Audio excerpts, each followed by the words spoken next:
ended up making over the years over $1.5 million from that ebook, not by going to school and learning about all this, then implementing, but by going through the school of motion, which is take action, you learn from what happens, you learn from a resource that helps you find out the next step, and then you go from there. And now that we live in this age of all the information we could ever need, it is even more beneficial to go through this lean learning process because you can trust that when you need the information for your next steps forward, that information is there. And by the time you need it, there's likely even better information that will be available. So trusting the process is a part of this as well. Although we've been conditioned to believe we need all the info before we get started, and that's going to slow you down and not get you anywhere.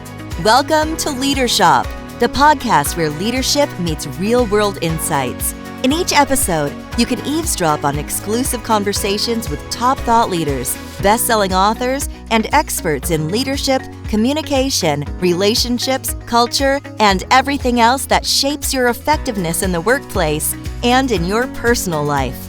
Leadership is here for you. Now, here's our host, himself a seasoned coach and best-selling author, Dr. Roger Dean Duncan.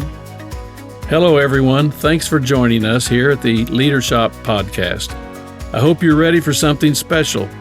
In this episode, we're diving into a conversation with Pat Flynn, one of the most trusted voices in digital entrepreneurship.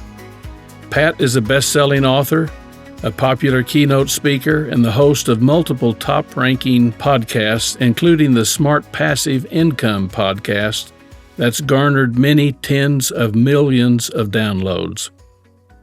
From being laid off from his architecture job in 2008 to building a multimillion-dollar online business, Pat has remained committed to radical transparency, community-first growth, and ethical online marketing. His work has inspired thousands to build income streams with authenticity and heart. In this conversation, we'll explore the strategies, the setbacks, and the soul behind one of the Internet's most respected entrepreneurs. We'll also chat about Pat's latest book. I read about 250 books a year, and I can honestly say that Pat's new book is terrific on several levels. So listen up. This episode is going to energize your brain and your business. Pat Flynn, welcome to Leadership. Thank you so much for having me. I'm excited to dive in. We have potentially a lot to discuss, I'm sure. We do. Now, you were pushed into entrepreneurship after losing your architecture job. Tell us about that moment and how it redefined your relationship with risk and stability. Yeah, I mean, I thought I had one of the most stable jobs in the world, partly so because I was working extra hard to ensure my stability. I was working at an architecture firm. I was the youngest person at 25 to be promoted to job captain in the firm that I was in with over 230 people. And I had just gotten promoted. I was taking all these tests that I didn't need to take, just again to really round out the fact that I was very much a necessary person to be in this company. I had high hopes of becoming principal of this company one day until June 17th. I remember the date specifically. June 17th, 2008, my boss calls me into his office. I thought it was going to be just a routine conversation, and he sat me down and gave me the news that I was going to be let go, which was very tough. And I didn't believe it at first. I, again, had seen a few of my other coworkers sort of with the recession that was happening at the time have to leave. But again, I was ensuring my stability there by going above and beyond. And yet, even then, even doing more than I was asked of, I still got let go. And I didn't know what to do. I didn't have a plan B because I had done everything the way I was supposed to. I went to Berkeley, got a 4.2 grade point average in high school, did everything the way I was told, and yet it still didn't work out. So already my relationship with stability and kind of like what it meant to be successful was changing, but I didn't have time to think about what I could do next because I was falling into a quick state of depression. And it was my fiance at the time, April, my now wife, who really helped me get out of that. And it really showed me the importance of having other people to lean on, especially in tough times. But I was still sort of just in limbo mode, so much so that I remember going to a couple meetings that were being promoted in the local newspaper to potentially, just try to make any sort of income that I could. I ended up at one point in a Cutco Knives meeting. I ended up at another meeting that was promising a lot of money. That was an Amway sort of pyramid scheme situation where I was going to have to sell skincare products to my family. And I was just like, this is what am I doing? I'm just kind of scrambling here. I need to take control. I need to figure out something. So that's when I turned to the internet. And I had discovered a podcast. This is why I love podcasts, because it was really the origin of me. It was a podcast called Internet Business Mastery. And I had been scouring the internet for all kinds of different information about how to make money. But this one in particular, it just felt like it was possible with what these guys were saying. Jeremy and Jason were the hosts. And there was one episode in particular with a guy that they were interviewing who had generated over $100,000 in a year helping people pass the project management exam or the PM exam. And I was like, again, remember, this is 2008. This was not like a thing that most people were doing at the time. And my mind just started to race. All the gears were starting to go in terms of, well, what could I possibly do? And then it hit me. I took several exams on my way to hopefully becoming an architect. I didn't quite make it, but there was one exam in particular called the LEED exam, LEED, which stands for Leadership in Energy and Environmental Design, that there was no information on online. I, in fact, had to really, really work hard to pass this exam. So I said, okay, that's it. I'm going to create a website to help people pass that exam. I'm going to take all my notes. I took them out of the closet, started to post them online, and lo and behold, within a month, I started to get hundreds of people visiting the website every single day.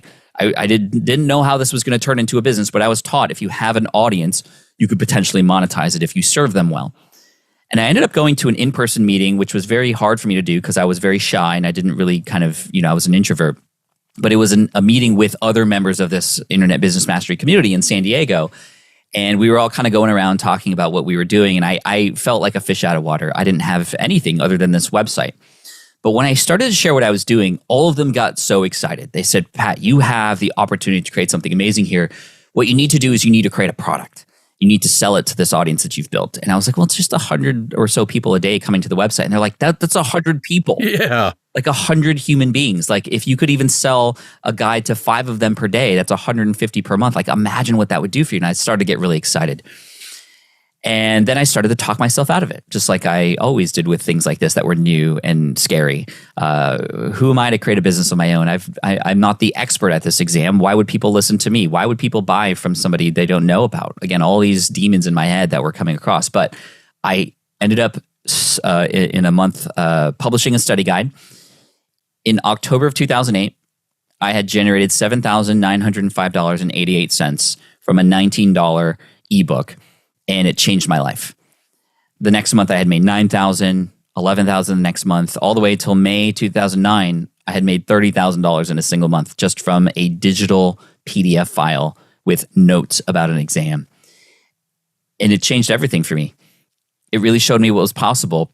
And it taught me the idea that like you can move fast in business if you are helping other people solve a problem. And that's what I was doing. I was helping people pass this exam. And so then at that point, a number of people started to ask me, how did you do that? How did you write this ebook? I was like, I don't know. I just opened up Word and started writing. And then I started like figuring out the things I needed as I needed them. This takes us to lean learning and how I approach things. But I started a website called Smart Passive Income at that point to just talk about how I had built everything. I had a real business case study to then teach business from, not as an expert, but as somebody just who was in the trenches wanting to open up the books and show people exactly what was happening. I was even sharing how much money I was making every month, where it was coming from, what I had wished I had done differently. And I had started to talk to people about sort of my lifestyle around this. It was like, no, I don't have a mansion or a Lamborghini. In fact, my Lamborghini is a 2009 Toyota Sienna, which is a soccer mom van. And people connected with that. They said, Pat, I love how you're just like a regular person making it happen and you're teaching us how to do it too. You're not like one of those Lambros, as they say. You're not promising riches. You're just showing what you're doing. And that's what I've always done since then. I lead by example. I let my actions speak for me. And you'll notice that in my books too. It's very personal in terms of how I approach learning and how I approach teaching. And that's where we're at today. But that's the origin story. It started with architecture. It started by getting laid off. It started by really understanding that I had to take control of my own life. And if I were to fail, I wanted it to be because it was my own fault, not because of these things that I couldn't control. Well, you made quite the mindset shift from employee to entrepreneur. Think back to that a little bit more. What was one mistake you made early on in your entrepreneurial journey that taught you a lasting lesson? There was a moment when I was building my website and enhancing it really, where I wanted to move an image from the left side of the page to the right side of the page. And this was, again, a very small thing that took me 8 hours to figure out, and I didn't even do it correctly. And I remember my wife, April, kind of just realizing that I was struggling with something, and she was asking, like, what are you trying to do? And I said, well, I'm trying to do this thing here on this website. And she's like, you're not a website developer. And I said, I know, but I can do this. Like, there's information on how to do it, so I'm going to learn how to do it. Because I was doing everything. I was wearing all the hats because I didn't know that you could hire other people for things like this, number one. And even if I did, I'd probably assume that, well, then that means I'm not good enough. Like, I need help from the outside, so I'm not good enough. There was a sense of pride by figuring things out on my own and doing it. Well, April, my wife, called up a friend of hers from college who was a web developer, and I talked to him, and in 5 minutes, he was able to figure out my solution for me. And she was just like, see, like, if you don't know how to do it, find somebody who does know how to do it. And I've taken that with me all throughout my entire entrepreneurial journey, from building websites to developing software to editing, all these other things. I've realized the power of letting go what you don't know, understanding it a little bit, yes, but just to a point where you can have somebody who knows what they're doing do it faster and better than you. As my good buddy Chris Ducker says, do what you do best, delegate the rest. And that has been so key to me into allowing myself to stay in my zone of genius, to still have fun with what I do, because there's other people that I've invested in that take care of the things that, yes, still have to be done, but they don't have to be done by me. Well, thank you, April. Yes. Learning is a key thing that I think a lot of entrepreneurs haven't learned yet, and that's one reason they burn out. They try to do everything rather than, work in their zone of genius, as you say. Mm-hmm. Now, before we dig deeper into the world of entrepreneurship, let's focus on your new book. It's relevant to everything else we'll talk about. The title is certainly provocative. Lean Learning, How to Achieve More by Learning Less. In a nutshell, Pat, how do you define lean learning? Lean learning is understanding the difference between learning things just in case and learning things just in time. And right now in this world, we are overwhelmed. I mean, we're at a buffet line of information, yet we're still treating information like it's a scarce food source. Back in the day, right, if you, like, I'm talking caveman days, right, if you came across a food source, you hoard it because you might not come across another food source for a while. So you eat all those calories up as much as you can, knowing that you might not find another thing for a while.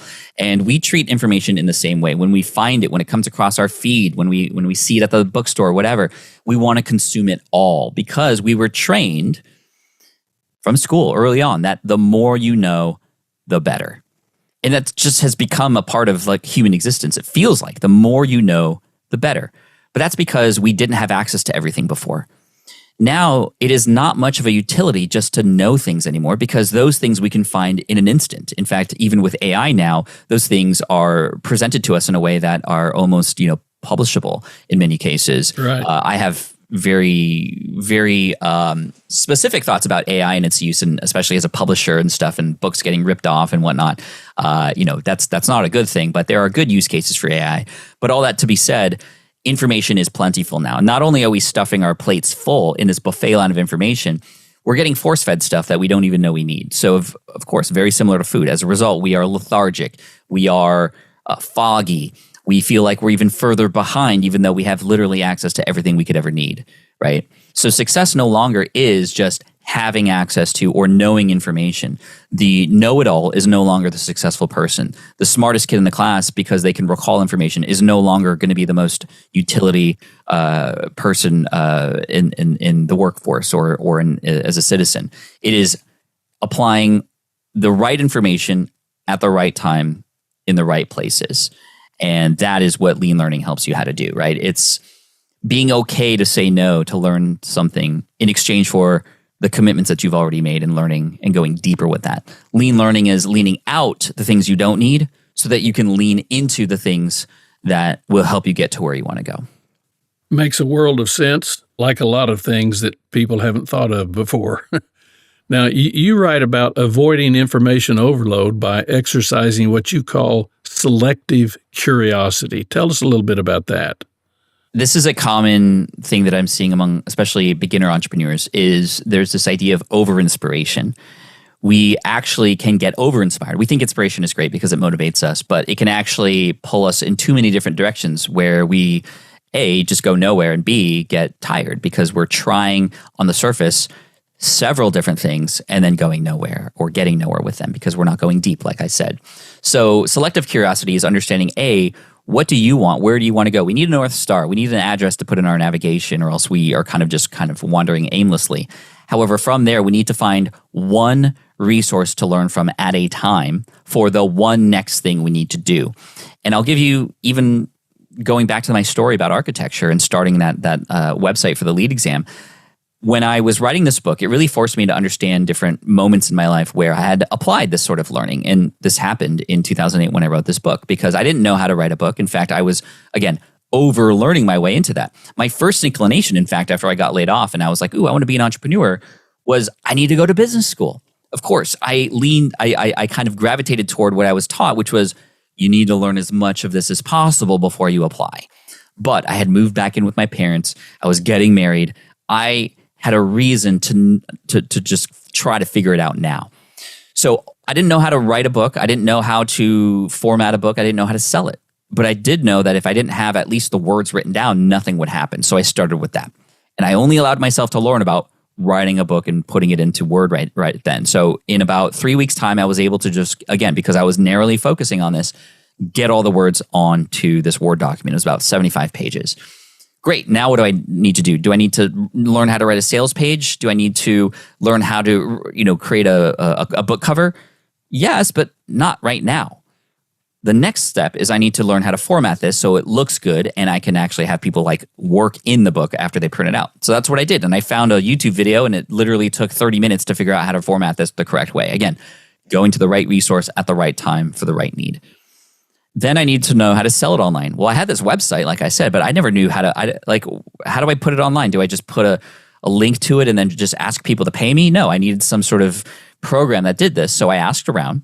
One aspect of lean learning is there are people likely who have done these things before that know the way. So go to those people for help so that you don't have to waste time wandering aimlessly to figure it out. There are people who've done this before. So I asked a friend of mine who had sold digital products online. I said, hey, what tools are you using?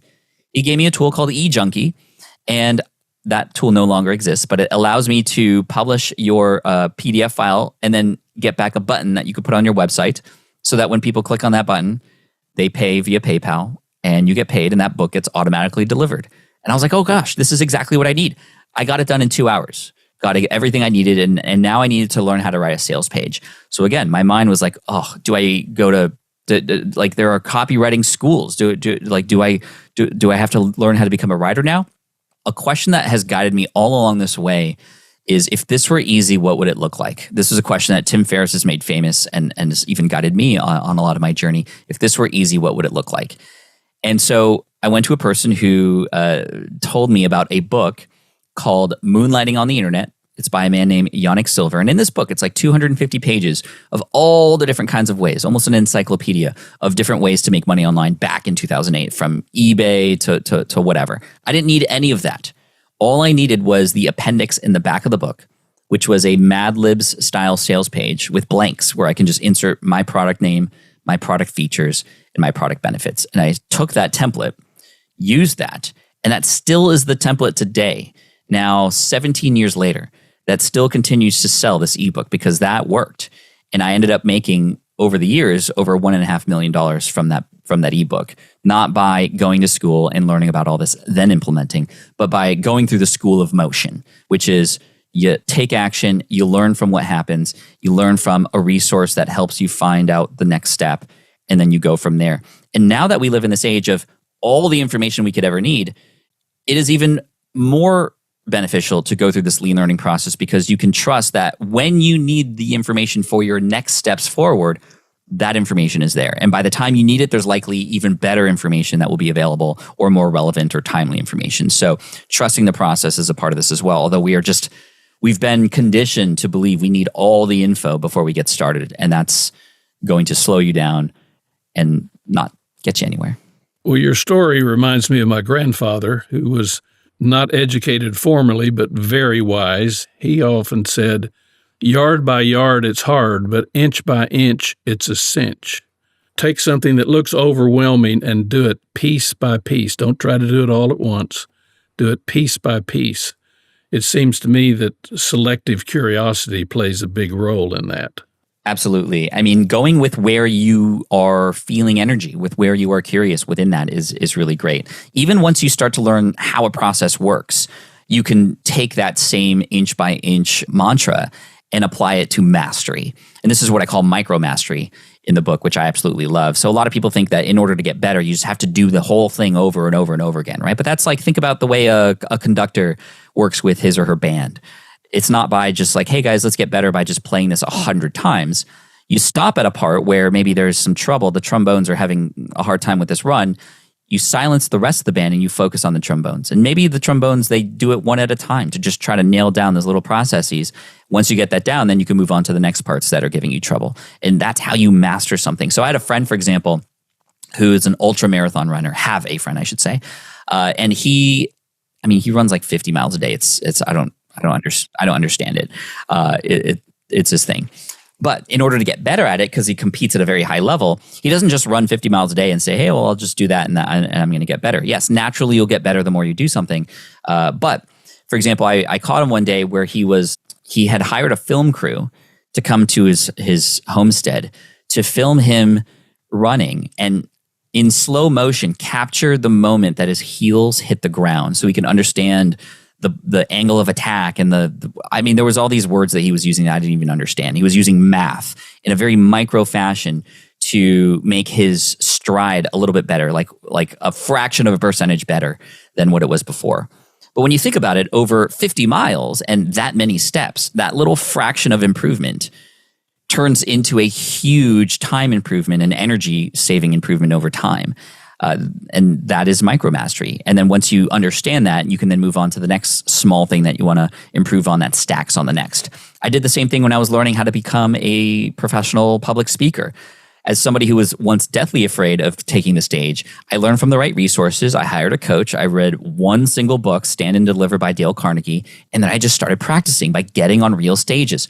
Failing and learning at the same time, to a point now where I've made over $1 million in speaker fees over the years, which is great. And I've spoken on 350 plus different stages. But taking my micromastery, for example, going into a presentation saying, okay, well, I'm just going to learn about what people do with their hands. And I'm going to watch 50 TED Talks, but I'm not going to pay attention to the stories they're telling. I'm not going to pay attention to where they are on stage or the slides they're using. I'm just going to look at their hands and see what works and what doesn't. And so I can take that, learn about that for a couple weeks leading up to a presentation, and then implement that. Then it becomes something that I am now, has now absorbed into me that I can then, automatically put into the next presentation as I move on to the next thing. It's unconscious now. Correct. It's built in. It's now, become a part of who I am, and I could stack on the next things too. So that's where, like you said, going inch by inch allows you to go really, really detailed and micro-master your way into becoming a top performer.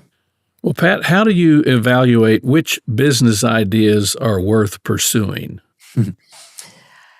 This is a great question because over the years, especially as you start to get a few successes under your belt, you start to open up to the idea that anything is possible for you. You start to see opportunities everywhere. And of course, if you were to take all of those opportunities, you're going to go nowhere because you are divided across all these things. So it's important to prioritize, to be, again, selective in your curiosity.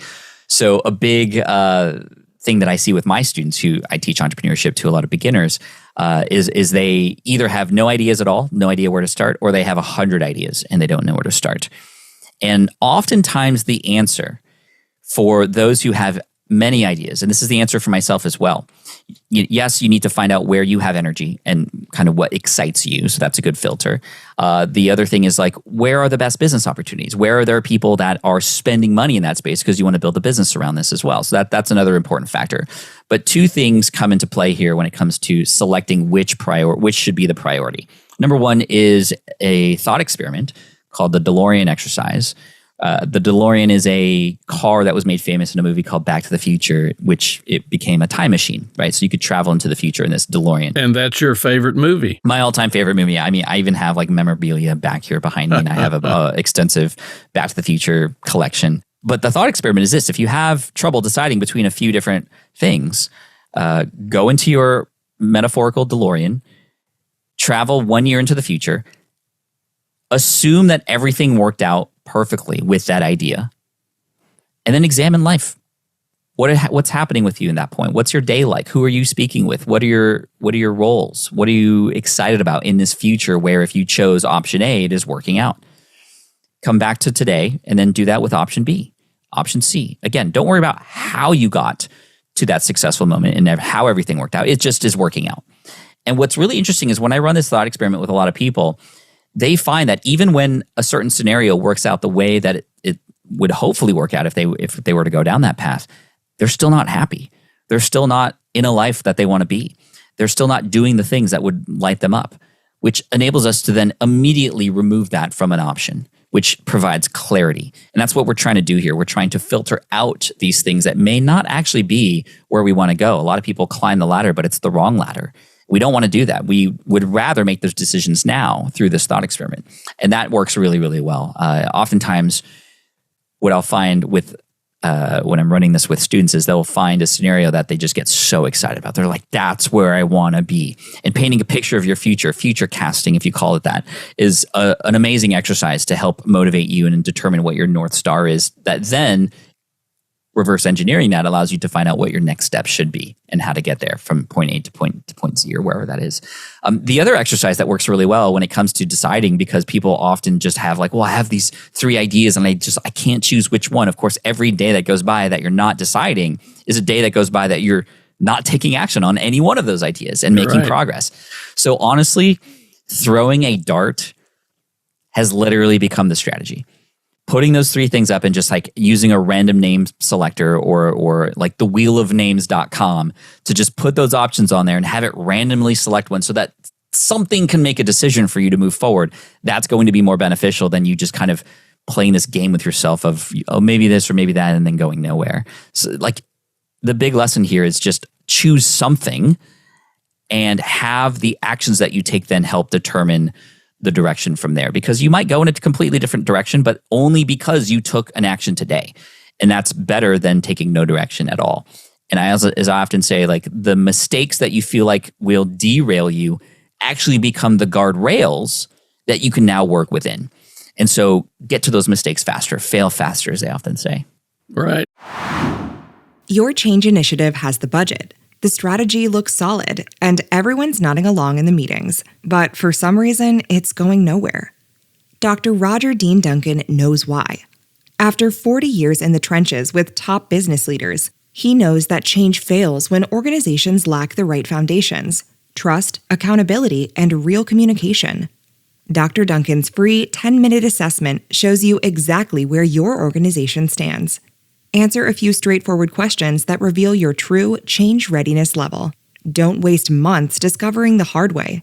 Get your free assessment today at leadershop.net/change. Again, that's leadershop.net/change. Now, you seem to be a master at creating diversified revenue streams through blogging, online courses, affiliate marketing, and other things. What's your formula for success in cranking out so much content and balancing that portfolio? People see my portfolio as very, very diverse, from blogs, like you said, podcasts, YouTube channels, to these books, speaking, software products that I have. I have an invention called the SwitchPod that was invented in 2019. I have a completely separate business in the Pokemon space. Pokemon is a IP that came from Japan with these little monster creatures, and that in and of itself has turned into this 6-figure, almost 7-figure business now with a live event on top of it. I am also the advisor to over a dozen different companies in the creator and startup space. So a lot of things going on. The first thing I want to say is they didn't all happen at the same time. That's a big thing, because a lot of people, when they start businesses, are like, okay, I see you, Pat, with all these things. I'm going to create all of them as well. And so, no, you want to start with the one avenue that excites you the most. We just talked about that. But that just kind of gives you some momentum to then build into potentially the next things.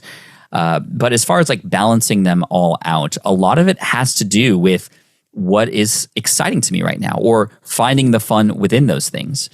I think that's a big thing that has helped drive me forward and continue to help make content creation, especially, very easy. Because if I'm having fun with it, then the audience will also have fun with it. That's what I've learned as well. If I'm forcing these things, if I'm trying to just like manufacture these things in the most scalable way possible, then I find that it's not fun. I am personally removed from those things when I go down that route, and it just doesn't have personality.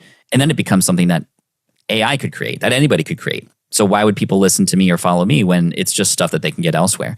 This is why a lot of my personal stories come into play with all the things that I do, because they are connectors to the audience that I'm building.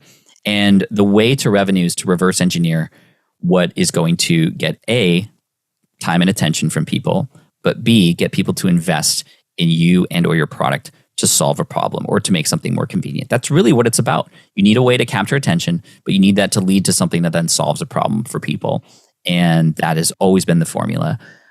And it's been great. I mean, that's how the Switch Pod was created. We were solving a problem for videographers who were out and about with their giant gorilla pods that they had shaped to extend out from their hands so that they can capture these selfie videos that was made popular by creators like Casey Neistat. But there was no product built for them. So we had invented that. It was a tripod called the Switch Pod that extends out in a very similar way. It's much lighter, it's much sturdier, but also the legs fold into each other to create a handle so that you could film in that way. And this thing launched in 2019 on Kickstarter, and we had raised $418,000 in 60 days. And it wasn't just because we had a good business solution, but it was because we were having so much fun with it, so much so that we were going to events, connecting with other YouTubers and showing them this product in its prototype form and seeing people's reactions to it. And we were just kind of capturing those moments. And that's where content creation for me comes in the most. It's by just turning on the camera or the microphone and just sharing the things that are already happening. That's how even Lean Learning came about. I was sharing the writing process with people before it was even finished. I was showing people what was going on in my head. Even 21 days leading up to the launch of the thing, I did a 21-day video series daily sharing about what was going through my head leading up to this book launch, including the doubt, including the self-sabotage that was happening at the time. Very real, very relatable things to people. And that's why when the book came out, I had a lot of support for it. And this is where taking advantage of the idea of sort of working in public, I think was made popular by, I think Gary Vaynerchuk made that popular. I know another company that I advise, Kit, an email service provider, that's one of their mantras, work in public, because that's the real connection, the relationship building that can happen by just sharing what's happening as it's happening, showing the imperfections, because it's the imperfections that make us human. And that's what's going to allow for loyalty and brand building, personal brand building especially, to happen. It's not because you're perfect or know everything, but it's because you're a real life person that people can connect with and relate to. Sure. Speaking of relationships and loyalty, what seem to be the keys to converting casual visitors into loyal advocates who fuel growth and word of mouth marketing? You seem to be very good at that. What's the key? Thank you. It is sort of my specialty. I wrote a book on it in 2019 called Superfans, and that was inspired by a man named Kevin Kelly who wrote an article back in 2005, I think, that went viral called 1,000 True Fans. And this idea that if you just had 1,000 true fans, right, when you're building a business or you're a musician or a painter, artist, whatever it might be, you just need 1,000 true fans for what you do to become very successful. You don't need millions or billions. You just need 1,000, because 1,000, if you imagine each of those true fans paying you $100 a year, that's less than $10 a month for access to you, to your art, to your craft, to whatever it might be. You already have a six-figure business, 1,000 times 100. And then what happens is those true fans not only will become supporters of you and your work in consuming whatever it is that you create, they will also become your marketing allies. They will become people who will share you for free because they just love you so much. And that's where the book Superfans came from, because that article was more theoretical.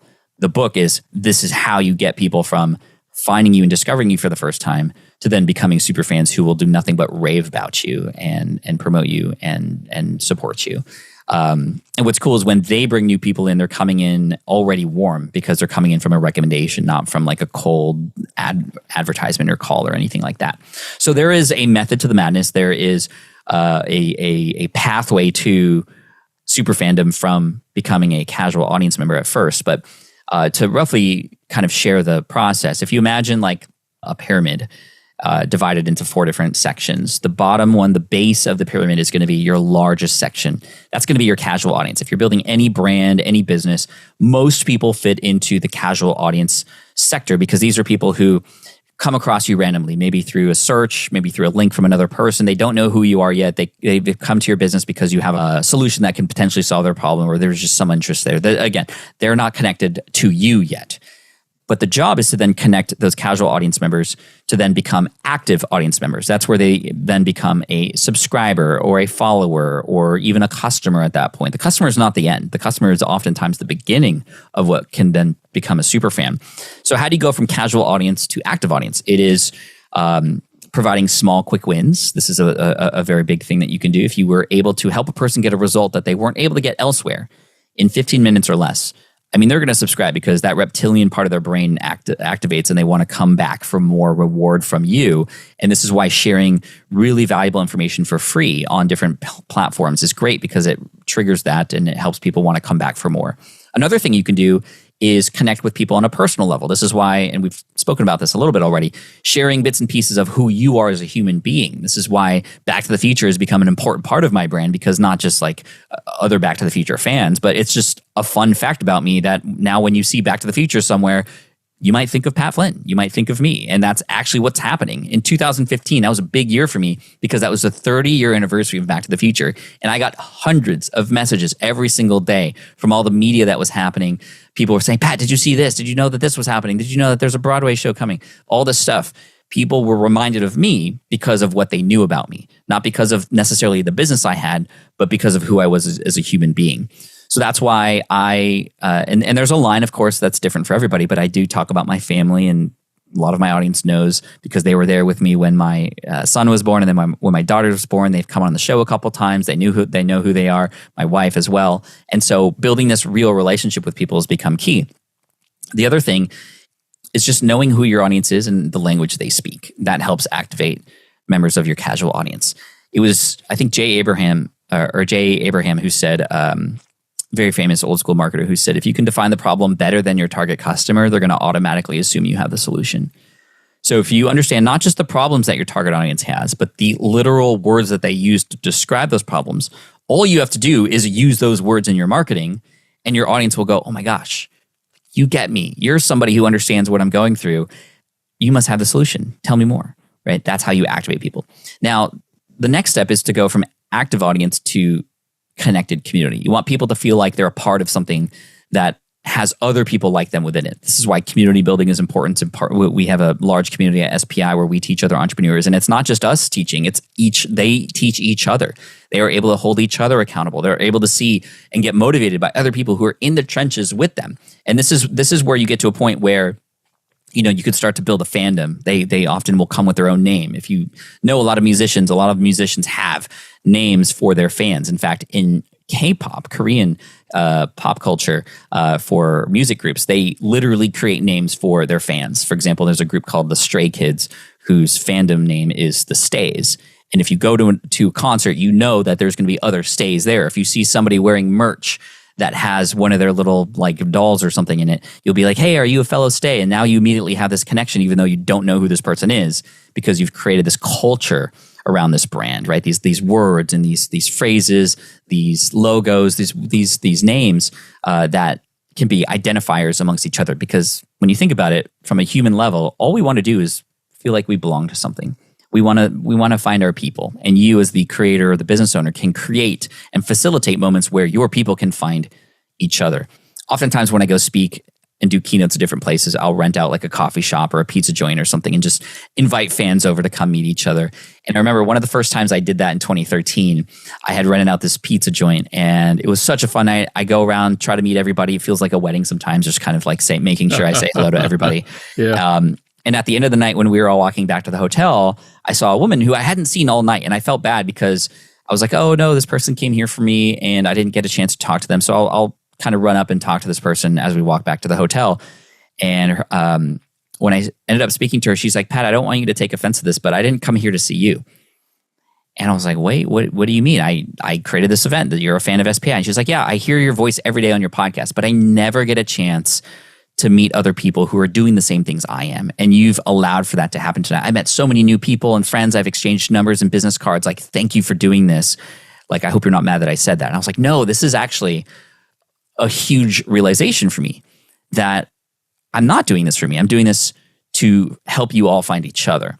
And when you do that, then your brand will have even more loyalty because you were the person to help set up those things. It's similar to like when you make an introduction to somebody, right? They're both very thankful for that, and that is something that can be done online, and you can do that too. The last part, getting people to become super fans from the community, is number one, naturally, some of those people will just become super fans because they've absorbed that much of you over time. But secondly, offering small little surprises, unexpected surprises. That's a great way to build like a true super fan. Reaching out to people unexpectedly and just seeing how they're doing. Even it doesn't have to be anything that costs money. People just want to know that you know that they exist. And when you do that, because they're not getting that attention from anybody else, magic happens. They become super fans for life at that point. Maybe it is a bonus. Maybe it is something like, I'll do this for my audience every once in a while. I'll create a new product and I'll say, hey, you know what? We were going to sell this and we are going to sell this, but for you, because you're a fan, I'm going to give it to you for free. And it blows their mind. It literally blows their mind, you know, and that is not a hard thing to do. One final thing I'll say that I do every Friday is I'll walk my dogs for an hour. And in one hand, I have 2 leashes, one for each of my dogs, Jarvis and Jedi. In my other hand, I have my phone, and I'm on Instagram, and I'm reaching out to people who had recently left a comment on my posts. And I'll reach out to them and I'll send them a video, just a 20-second video. I'll say their name because that's what Dale Carnegie taught me to do and how to win friends and influence people. I'll say their name and I'll say thank you, and I won't ask for anything in return. And it has a 98% response rate. They all are blown away. Oh my God, like you took the time to send me a video. Thank you so much. Like, how can I help you? I forgot to leave a review for your book. I'd love to make sure I do that. All these kinds of things. And I'm like, I wasn't asking for anything. But they offer when you offer just a little bit of your time. And I'll get through 60 to 80 people in that 1 hour. And it just does so much magic. It's free. It's free to do. Any of us can do that right now. And it's so magical.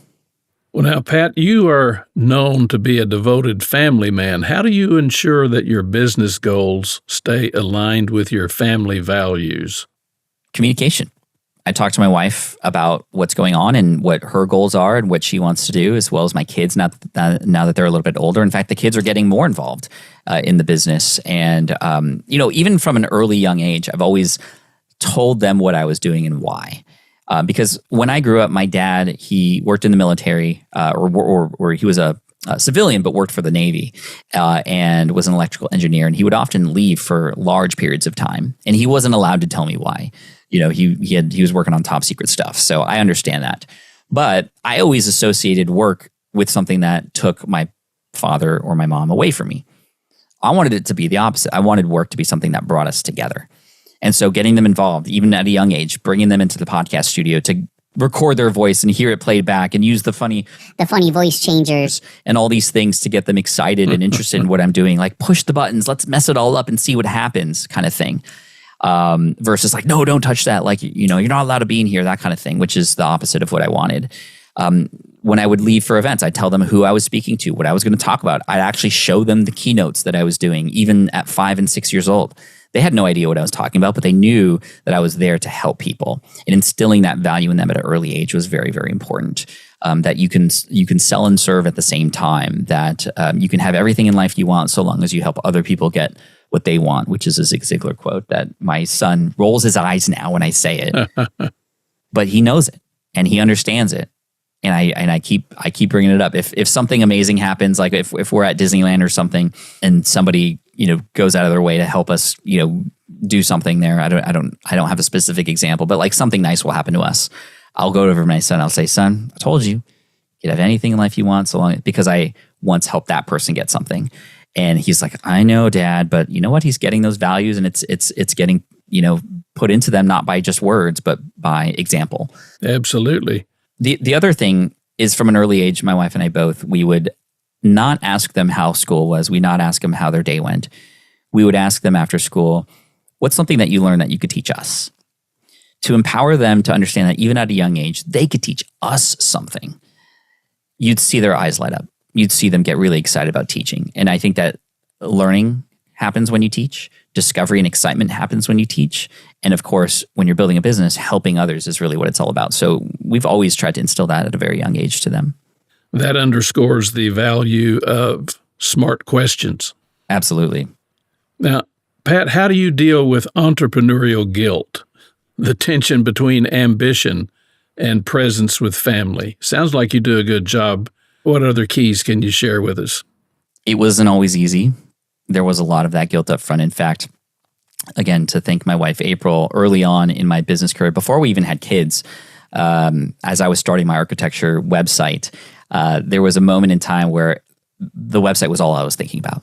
It was like, I have to make this work. This is for our family. This is for our family. And that was the excuse I was always using. And it was for the family, but at what expense? And there was a moment in time where I was having a conversation with my wife and her mouth was moving. I wasn't listening. I was thinking about the next email I had to send. And she caught me. She knew it. She was like, you're thinking about your business right now, aren't you? I was like, no, trying to save myself. And she's like, okay, what was the last thing I said?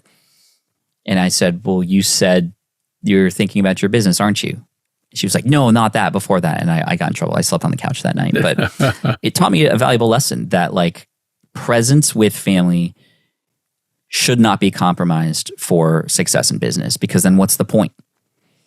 And finding that balance was really key. So I needed to then discover a few things. Number one, even though I was escaping the 9 to 5, which I was very happy about, I still needed some structure around my schedule to know when I could be all in on business, but then when I should be all out of business, and then all in on my family. And it was really great for that to happen before we even had kids, because as the kids came along, that again reinforced the importance of being present with them, especially with seeing how quickly they grow.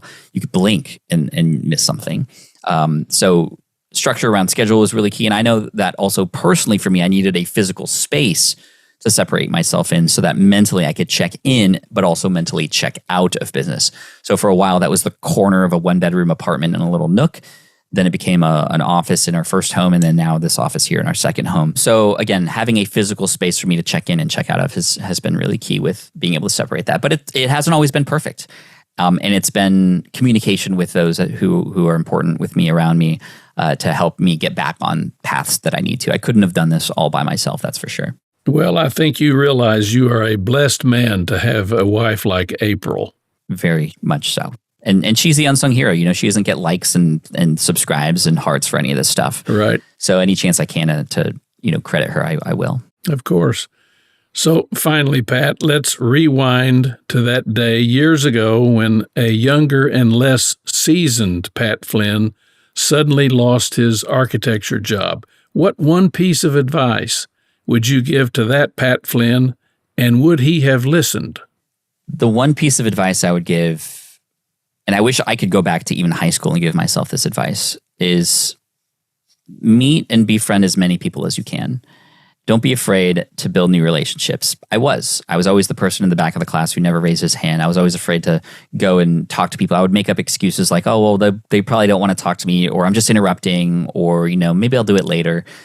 Only through my experience as an entrepreneur have I understood that every relationship can be the one that takes you to where you need to go, whether it's directly or indirectly. They might know somebody, but it is all through the power of connection, relationship building, and people that success happens. It's not because of the talents that you have siloed or just kind of separate from everything else that's going on. It always, I wouldn't be where I'm at today if it wasn't for the relationships that I've built in the business space, and people who know people who've helped me get to where I want to go, or who have the information I need at the right time.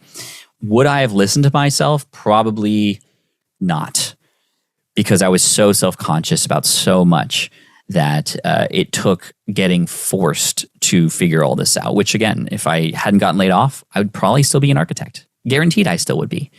But I'm so grateful for that moment. And it's something that I look back on, and I actually celebrate every year. I call it Let Go Day, June 17th. And I just celebrated the 17th year of Let Go Day this past June. And we'll celebrate it every year because it's changed my life. Excellent.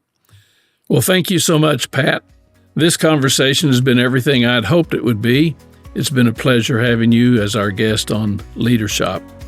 For those of you who would like to know more about Pat and the wide range of services he offers, many of them free, go to patflynn.com. That's patflynn.com.